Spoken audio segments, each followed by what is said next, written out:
How did I become a digital nomad? Naturally, that's obviously going to be a question I get asked a lot. But the truth is that this wasn't a goal, this wasn't a plan. I don't want to say it just happened, because as much as there wasn't a strategy, there was a bit of a micro strategy, in the sense of how I got to this point has simply been years worth of iterating on my life, figuring out what I like to do and what I don't like to do, right? So I'm going to really paraphrase my journey here and keep it as short as possible. When I decided to move to Trinidad, I wasn't at the place I wanted to be in my life, and I knew I had to make a change. I looked at all of my options, decided that, you know what, I'm a dual citizen, Trinidad, I have a lot of family back in Trinidad, why not, right? I've always wanted to live in Trinidad, maybe this is the best time to do it. So I made the decision to move to Trinidad. The very first business I launched in Trinidad, right? Taking all of my experience and years of experience of being in the tech space and smartphone space, I decided to launch my very first business, Gadget Geeks. This is 2015, right? Launched Gadget Geeks. I had a family friend as a partner. Didn't work out, but I learned maybe partnership isn't what I want for what I want for myself moving forward, right? The next business I launched is a Shisha House. It's a Shisha company called Shisha House. So my mom and some of her friends owned a club on the avenue, and I was doing hookahs in the bar, and it got popular. I was getting gigs all over, but I realized I don't like the nightlife, and I want to do a business that's really contributing to the Caribbean in a positive way, and it also makes me feel good too. And whilst I have no issues with hookah, I just don't want to do it for me as a business, right? After Shisha House, I decide we go into Droid Island, right? Now, Droid Island, I've always loved technology, I've always loved smartphones, I've always loved teaching. So it starts off as a blog. Now, I don't know how to blog, I know nothing about marketing, I know nothing, all I know is a tech, right? But I had to learn how to market and get seen. So I had to learn web development, SEO, content marketing, how to actually write, how to actually, write that it makes sense, that I can still teach and put myself in my work, right? So that you know it's me when you're reading, and it's not just a bland vanilla document that you're reading, right? I had to learn all of these things.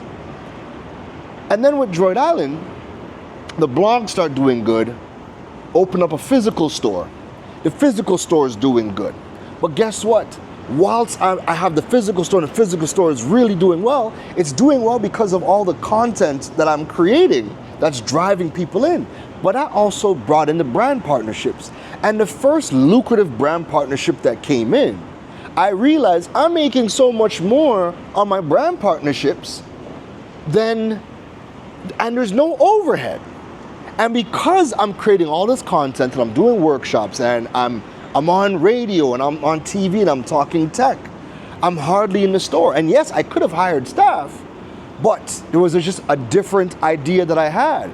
I thought to myself, well, why don't I close the store and learn e-commerce and have everything being done 100% digital, right? So now my business can run wherever I'm at, but I still had physical products, right? So fast forward to the pandemic, where at that point in time, customs is getting ridiculous. The prices for technology was not consistent. I decided that, you know what, let me forget the physical products, because the customs thing it's 1 minute, it's so unpredictable. You never know if you're making money or losing money, right? That's not good business.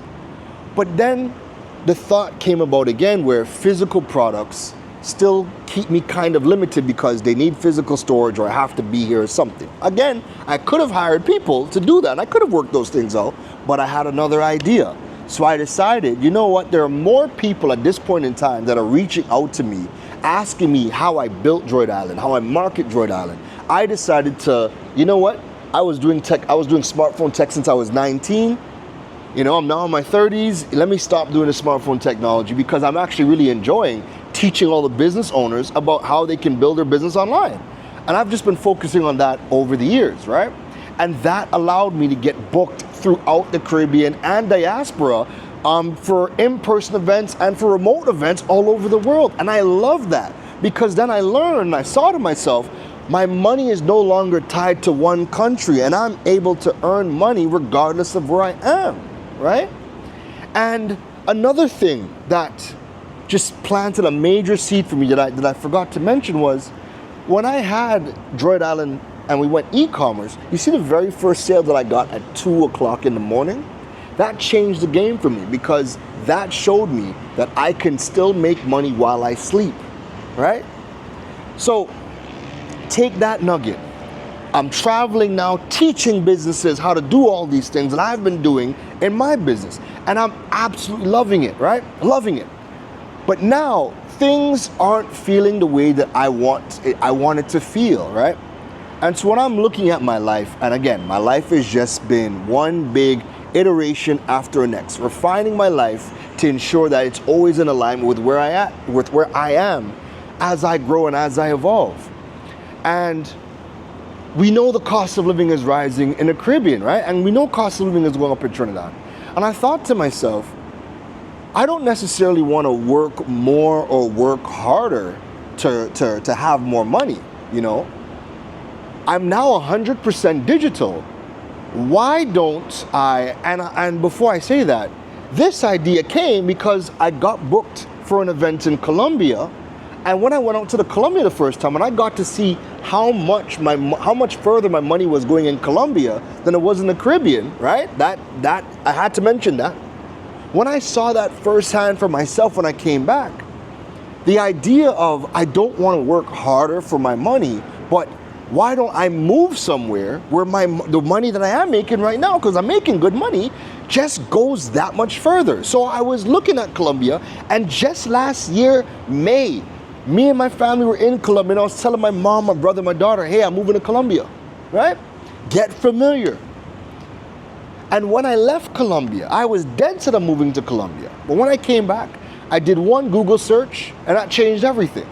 And that Google search was, what are the best countries for digital nomads? And when I started to see all the different countries, and I started to do my research, by the time the 5-year digital nomad visa got announced last year, July, for Thailand, and I saw the cost of living in Thailand, and I saw I'm getting a 5-year visa, I said, this is the perfect situation where the money that I'm making right now, all I have to do, because when I look at what I was just spending in food in Trinidad, right? Between groceries, restaurants, food drop, business meetings, so you are going out at restaurants today, but I would spend almost $1,000 a month on just food-related activities, right?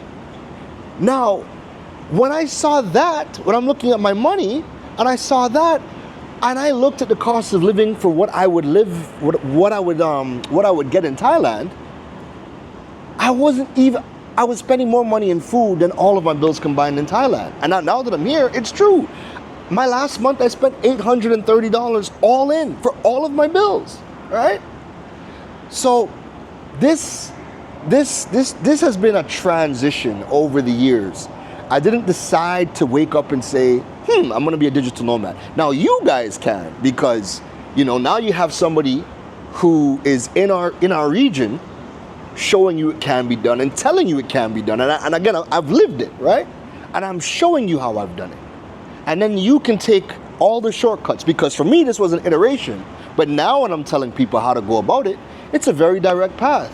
And that direct path to becoming a digital nomad is learn a digital skill or get a job that allows you to work remote. And when you get that job that allows you to work my goodness.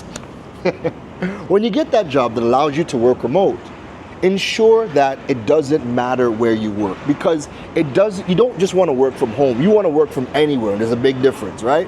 Work from home, you got to be in your home country or probably in your home city.